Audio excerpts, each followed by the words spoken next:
오늘 우리는 삶과 죽음의 경계를 넘어 그 너머의 세상을 경험하고 돌아온 한 남자의 경이롭고도 충격적인 여정을 따라가 봅니다. 이 놀라운 이야기가 여러분의 마음에 깊은 울림을 준다면 좋아요와 구독으로 저희에게 힘을 실어주세요. 여러분의 작은 행동이 이 빛의 메시지를 더 많은 이들에게 전하는 축복의 통로가 될 것입니다. 주님의 은총이 여러분과 항상 함께하기를 기도합니다. 때는 2020년 21살의 평범한 청년이었던 라이언 존은 그날도 여느 때처럼 좋아하는 피자를 포장하기 위해 동네 식당을 찾았습니다. 맛있는 음식을 먹고 여행하는 것을 좋아했던 활기 넘치는 젊은이였습니다. 밤 9시가 넘은 시각, 그는 로비 의자에 앉아 주문한 피자가 나오기를 기다리며 핸드폰을 보고 있었습니다. 아주 평범하고 평화로운 저녁이었습니다. 하지만 그 시각, 한 남자가 어두운 거리를 헤매고 있었습니다. 며칠간 잠들지 못한 채 술과 약물에 취해 있었고 그의 정신은 이미 온전하지 않았습니다. 그는 폭력적인 성향을 가진 조직의 일원이었고 자신의 악명을 높이기 위해 무고한 사람을 해칠 기회를 찾고 있었습니다. 그의 눈에 로비에서 홀로 음식을 기다리던 라이언이 들어왔습니다. 순식간이었습니다. 남자는 식당 문을 박차고 들어와 전속력으로 라이언에게 달려들었습니다. 그리고 손에 들고 있던 10cm 길이의 사냥용 칼을 라이언의 머리 뒤쪽에 그대로 찔러 넣었습니다. 그 순간 끔찍한 소리가 들렸습니다. 뼈가 으스러지고 살이 갈리는 듯한 소리. 제 귀 바로 옆에서 터져나온 그 소리는 평생 들어본 가장 큰 소음이었습니다. 그리고 타원형의 새하얀 빛이 눈앞에서 번쩍였습니다. 저는 무슨 일이 일어났는지조차 알 수 없었습니다. 그저 누가 나를 세게 때렸다고만 생각했습니다. 모르는 사람이 왜 나를 공격하는 걸까? 혼란 속에서 자리에서 일어났을 때 저는 즉시 극심한 현기증을 느꼈습니다. 보통 사람이라면 뇌 중앙까지 칼이 박히는 치명상을 입고 즉시 사망했을 것입니다. 하지만 저는 어찌된 일인지 두 발로 서 있었습니다. 머리에서는 피가 쏟아져 내리고 있었지만 저는 살아 있었습니다. 비틀거리며 두세 걸음 뒤로 물러나 상황을 파악하려 애썼습니다. 공격한 남자는 알 수 없는 말을 외치며 욕설을 퍼붓고 있었습니다. 마치 제가 자신을 밀고 했다는 듯 소리쳤지만 저는 그를 본 적도 없는 사람이었습니다. 그때 남자는 제 조끼를 움켜쥐고 다시 끌어당겼습니다. 그리고 이번에는 제 턱바로 아래를 다시 한번 깊숙이 찔렀습니다. 두 번의 자상은 모두 제 뇌중앙을 향해 있었습니다. 제 눈 뒤쪽으로 칼날이 들어오는 것이 느껴질 정도였습니다. 훗날 의사들은 제 시신경 다발이 완전히 절단되었다고 말했습니다. 10초, 15초가 흘렀습니다. 저는 여전히 서서 숨을 쉬고 있었습니다. 하지만 심장이 미친 듯이 뛰기 시작하더니 이내 불규칙하게 요동쳤습니다. 그때 식당의 매니저가 보안 카메라를 통해 이 상황을 보고 달려 나왔습니다. 그는 제 친구이기도 했습니다. 그가 남자에게 소리치며 나가라고 하자 범인은 흉기를 든 채 밖으로 도망쳤습니다. 그가 사라지자 저는 졸졸 흐르는 물소리 같은 것을 들었습니다. 아래를 내려다보니 제 다리 사이에는 거대한 피 웅덩이가 고여 있었습니다. 그제야 저는 깨달았습니다. 아, 이건 정말 심각하구나. 나는 여기서 죽을지도 모르겠구나. 저는 이전에 임사체험에 대한 이야기를 들은 적이 있었습니다. 죽음의 순간에 평화로운 느낌이 찾아온다는 이야기. 하지만 저는 그 평화로움을 거부하고 싶었습니다. 21살의 나이에 이렇게 죽을 수는 없었습니다. 저를 사랑하는 아름다운 가족들이 있었습니다. 제가 사라진다면 그들이 얼마나 슬퍼할지 상상하고 싶지 않았습니다. 저는 만약 오늘 밤 살아남지 못하더라도 저 범인이 다른 사람을 해치는 것은 막아야겠다고 생각했습니다. 식당 직원들만이라도 무사히 가족에게 돌아갈 수 있도록 말입니다. 저는 범인을 쫓아가 그를 제압할 계획을 세웠습니다. 하지만 그를 향해 걸음을 내딛는 순간 세상이 빙글빙글 돌았습니다. 시야가 흐려지기 시작했습니다. 매니저인 친구가 저에게 소리쳤습니다. 앉아. 너 다쳤어. 피가 너무 많이 나.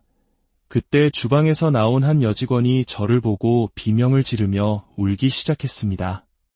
그녀의 반응을 보고 저는 제 상태가 제가 보는 것보다 훨씬 더 끔찍하다는 것을 직감했습니다. 그녀는 곧 두꺼운 종이 타월 뭉치를 들고 제 머리에 대주었습니다. 저는 본능적으로 호흡을 가다듬기 시작했습니다. 공포에 휩싸여 과호흡을 하면 출혈이 더 심해진다는 것을 알고 있었기 때문입니다. 깊은 명상 상태에 들어가듯 오직 숨을 쉬고 지혈하는 것에만 집중했습니다. 제가 통제할 수 있는 것은 제 호흡과 감정, 그리고 생각뿐이었습니다. 경찰이 신고를 받고 도착했을 때 마침 길 건너편에 있던 경찰차가 즉시 현장으로 달려왔습니다. 경찰은 주차장에서 다른 차를 훔쳐 달아나려던 범인을 발견했고 그는 피 묻은 칼을 든 채 순순히 체포되었습니다. 곧이어 구급차가 도착했습니다. 붉고 푸른 경광등이 제 정신을 어지럽혔습니다. 저는 구급차에 올라탔고 구급대원들은 제 머리를 거즈로 단단히 감쌌습니다. 그들은 두 번째 상처를 찾으려 했지만 피와 엉킨 긴 머리카락 때문에 쉽지 않았습니다. 제가 직접 상처 부위를 찾아 손으로 눌렀습니다. 손가락 끝으로 부서진 두개골 조각과 뇌엽의 일부가 느껴졌습니다. 그때였습니다. 갑자기 모든 고통과 두려움이 사라지고 압도적인 평화가 저를 감싸기 시작했습니다. 그 순간에도 저는 배가 고팠습니다. 구급차에 올라탄 경찰관에게 저는 이렇게 말했습니다. 저기요, 저 아직 배고픈데 제 피자 좀 병원으로 가져다 주실 수 있나요? 수많은 트라우마 현장을 봐왔을 그 경찰관은 제 말에 할 말을 잃은 듯 보였습니다. 그는 알겠다고 대답하고는 서둘러 문을 닫았고 구급차는 병원을 향해 질주하기 시작했습니다. 구급차는 흔들리는 배처럼 좌우로 심하게 요동쳤습니다. 하지만 그 흔들림이 오히려 편안하게 느껴졌습니다. 병원에 가까워질수록 그 평화로운 느낌은 점점 더 강해졌습니다. 안 돼. 이건 내가 죽어가고 있다는 신호야. 나는 가고 싶지 않아. 저는 흰빛이 보이더라도 무시하고 오직 살아남는 것에만 집중하려 애썼습니다. 구급대원이 부모님께 연락할 거냐고 물었지만 저는 거절했습니다. 이런 모습으로 그들을 걱정시키고 싶지 않았습니다. 제 기억은 조각난 필름처럼 프레임 단위로 끊어지기 시작했습니다. 칼에 찔렸던 순간, 구급차에 있던 순간, 그리고 다음 순간 저는 병원 침대에 누워 있었습니다. 병원 천장의 새하얀 조명이 눈을 찔렀습니다. 의사와 간호사들이 분주하게 움직이며 제게 생명 유지 장치를 연결했습니다. 제 피부는 잿빛으로 변해 있었고 저는 알아들을 수 없는 말들을 중얼거리고 있었다고 합니다. 그리고 그때 저는 그것을 보았습니다. 천장에 떠 있는 하나의 문을. 아무도 이 문을 보지 못하는구나.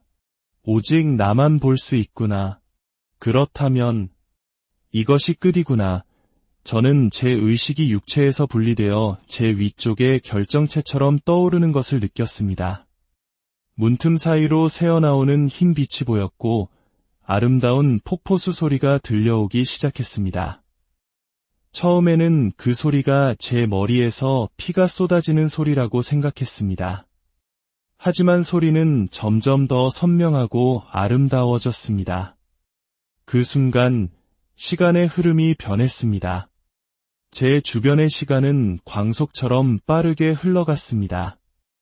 의사와 간호사들의 움직임이 흐릿한 잔상으로 보였습니다. 반면 제 시간은 극도로 느려졌습니다. 제 심장 박동을 알리던 생명 유지 장치의 소리가 들렸습니다. 삐, 삐, 삐. 그러다 마침내 모든 소리를 잠재우는 길고 날카로운 직선의 소음. 삐. 제 영혼은 육체 위로 완전히 떠올랐습니다. 기술적으로 제 심장은 멈추지 않았습니다. 중환자실의 집중치료 덕분이었습니다. 하지만 제가 겪은 경험은 다른 모든 임사체험과 마찬가지로 심오하고 생생했습니다. 저는 마지막으로 제 육신을 내려다보았습니다. 의료진이 제 목에 호흡 튜브를 삽입하고 머리에 여러 개의 관을 연결해 피를 빼내고 있었습니다. 그리고는 몸을 돌려 문을 향했습니다. 문 손잡이에는 숫자 13분이 새겨져 있었습니다. 훗날 저는 어떤 영혼들은 태어날 때 특정한 숫자를 부여받는다는 것을 알게 되었습니다. 문으로 다가갈수록 폭포 소리는 점점 더 커졌습니다. 저는 문을 열고 그 너머로 들어갔습니다. 그곳은 말로 설명하기 힘든 공간이었습니다. 새하얀 복도 같기도 했고 바티칸의 성스러운 건축물과 양자 컴퓨터 내부 회로를 합쳐놓은 듯한 기묘한 건물들이 끝없이 펼쳐져 있었습니다. 건물 자체가 의식을 가진 생명체처럼 느껴졌습니다. 그곳에서는 시야의 한계가 없었습니다. 수백만 광년 떨어진 곳까지도 바로 눈앞에 있는 것처럼 선명하게 보였습니다. 아름다운 폭포와 거대한 바위들, 그리고 지구에서는 본 적 없는 식물들이 처음 보는 색깔로 빛나고 있었습니다. 그리고 그곳에 6 혹은 7명의 빛의 존재들이 저를 기다리고 있었습니다. 훗날 최면 요법을 통해 저는 그들이 누구인지 알 수 있었습니다.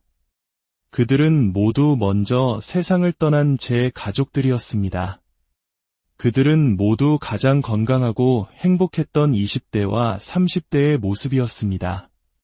그들과의 소통은 언어가 필요 없었습니다.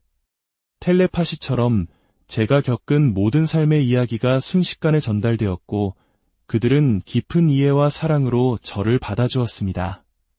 가족들은 저를 한 보트에 태웠습니다. 그 보트는 살아있는 것처럼 느껴졌고 그들의 생각만으로 움직이는 듯했습니다. 보트는 수백 개의 떠다니는 섬들 사이를 유영했습니다. 각 섬 위에는 수정처럼 맑고 투명한 도시, 즉 크리스탈 시티가 자리 잡고 있었습니다. 폭포수가 섬들 사이로 흘러내렸고 사후 세계는 모든 영혼을 품을 수 있을 만큼 광대했습니다. 가족들은 저를 치유의 호수로 데려가겠다고 했습니다. 보트의 속도가 점점 빨라지더니 눈앞에 빛나는 포털이 수정처럼 나타났습니다. 우리는 그 포털을 통과했습니다. 그 너머에 펼쳐진 것은 마치 뉴욕과 도쿄의 기술력을 합쳐놓은 듯한 거대한 크리스탈 시티였습니다. 저는 생각만으로 도시에서 가장 높은 빌딩의 꼭대기로 순간 이동했습니다. 그때 한 빛의 존재가 제 옆에 나타나 말했습니다. 뛰어내려도 괜찮아. 이곳에서는 어떤 것도 널 해칠 수 없어. 저는 심호흡을 하고 빌딩 가장자리에서 몸을 던졌습니다. 시속 100km가 넘는 바람이 온몸을 감쌌지만 땅에 부딪혔을 때 아무런 고통도 느껴지지 않았습니다. 그 짜릿한 해방감은 경이로웠습니다. 도시에는 오래된 빈티지 자동차들이 다니고 있었고 수많은 영혼들이 각자의 목적지를 향해 가고 있었습니다. 모든 것이 목적을 가지고 움직이는 듯했습니다. 한 건물 안으로 들어가자 그곳에서 저는 전생의 형제였던 것 같은 한 인도인 남자를 만났습니다. 그는 저를 자신의 가족에게 소개해 주었고 그의 어머니는 이마에 붉은 점을 찍고 있었습니다. 그는 마치 살아있는 것처럼 벽과 천장이 부드럽게 허밍하는 집에서 상상 속에서만 존재할 법한 맛있는 음식을 만들어 주었습니다. 파인애플 알레르기가 있던 저는 그곳에서 처음으로 파인애플의 맛을 보았습니다. 그는 제게 말했습니다. 이 집의 각 방은 다른 차원으로 통하는 포털이야. 어디든 갈 수 있어. 저는 마치 5살 어린아이가 된 것 같았습니다. 모든 것이 새롭고 순수하며 경이로웠습니다. 세상의 모든 놀이공원을 합친 것보다 100배는 더 즐거운 곳이었습니다. 바로 그 시각, 지구에서는 제 어머니를 중심으로 수천 명의 사람들이 저를 위해 간절히 기도하고 있었습니다. 저는 다른 장소로 안내되었습니다. 그곳은 온천처럼 생긴 빛의 포털이었습니다. 그 안으로 뛰어들자 저는 완전히 다른 차원으로 이동했습니다. 저는 우주 공간에 떠 있었고 사방으로 수많은 은하수가 펼쳐져 있었습니다. 그곳에서는 이, 아래, 좌, 우, 앞, 뒤 모든 방향을 동시에 볼 수 있었습니다. 고대 일본의 상징, 힌두교의 상징, 이집트의 상징 등 인류의 모든 문화와 언어의 상징들이 제 주위를 맴돌았습니다. 그때 제 위로 양자 컴퓨터 같은 샹들리에가 내려와 빛을 뿜어냈습니다. 그 빛이 제 몸을 치유하기 시작했습니다. 제 몸 안에서 척추를 따라 7가지 색의 빛이 피어나는 것을 보았습니다. 훗날 저는 이것이 동양 철학에서 말하는 차크라라는 에너지 중심점과 관련이 있다는 것을 알게 되었습니다. 제가 혼수 상태에 빠진 지 8일째 되던 날이었습니다.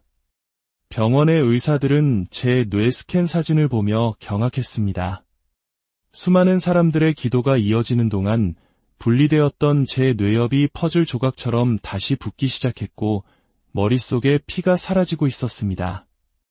혈압도 정상으로 돌아왔습니다. 의사들은 이 현상을 의학적으로 설명할 수 없었습니다. 그들은 이것을 기적이라고 불렀습니다. 저는 치유의 호수에서 다른 영혼들을 보았습니다. 어떤 영혼은 저보다 더 많은 검은 타르 같은 덩어리, 즉 부정적인 에너지를 가지고 있었고 치유기계는 그 영혼을 정화하기 위해 더 빠르게 움직였습니다. 아주 멀리 수백만 광년 떨어진 곳에는 온몸이 검은 에너지로 뒤덮인 영혼도 있었습니다. 제 안내자는 그가 수백만 년 전 화성에서 살았던 영혼이며 전쟁과 갈등으로 가득한 힘든 삶을 살았다고 말해주었습니다. 제 몸에 있던 작은 부정적인 에너지들은 깨끗이 씻겨나갔고 저는 어린 시절의 순수함을 되찾은 듯한 기분을 느꼈습니다. 그 후로도 저의 여정은 계속되었습니다. 아이들과 함께 끊임없이 형태를 바꾸는 놀이터에서 놀기도 하고 우주를 가로지르는 초고속 열차를 타기도 했습니다.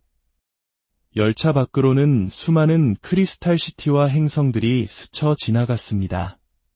저는 가족들과 함께 열차에서 뛰어내려 하늘을 날았고 거대한 호수 속으로 뛰어들었습니다. 호수 밑바닥에는 머리부터 꼬리까지의 길이가 수백만 광년에 달하는 거대한 은하수 뱀이 있었습니다. 그 뱀의 비늘 하나하나가 은하였고 눈동자 안에는 또 다른 우주 전체가 담겨 있었습니다. 저는 그 뱀의 등 위에 올라타 시공간을 가로질렀습니다. 저는 13일간의 혼수 상태 동안 이 모든 것을 경험했습니다. 셀 수 없이 많은 것을 배우고 느끼고 깨달았습니다. 수많은 경험 끝에 제 영혼은 거대한 빛의 흐름을 타고 지구를 향해 엄청난 속도로 되돌아왔습니다. 마치 유성처럼 제 몸을 향해 돌진했고 그 순간 저는 병원 침대 위에서 다시 눈을 떴습니다. 저는 기적적으로 회복했습니다. 한 달 만에 걸을 수 있게 되었고 곧 퇴원했습니다. 뇌에 2번이나 칼이 박히고도 살아남았을 뿐만 아니라 후유증도 거의 없이 정상적인 삶을 되찾은 것입니다. 이 경험은 저의 모든 것을 바꾸어 놓았습니다. 삶은 계속됩니다. 그리고 이 삶을 너무 심각하게 받아들일 필요는 없습니다. 우리는 배우고 경험하고 즐기기 위해 이곳에 왔습니다. 우리 각자의 내면에는 상상하는 것보다 훨씬 더 위대한 힘이 잠재되어 있습니다.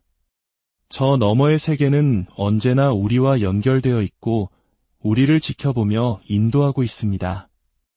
여러분의 직감이 무언가를 말할 때 그 목소리에 귀를 기울이십시오. 그것은 당신을 보호하려는 영혼의 속삭임일지도 모릅니다. 오늘 우리가 함께한 이 이야기가 여러분의 삶과 죽음, 그리고 그 너머의 세상에 대한 생각에 작은 파문을 일으켰기를 바랍니다. 시청해 주셔서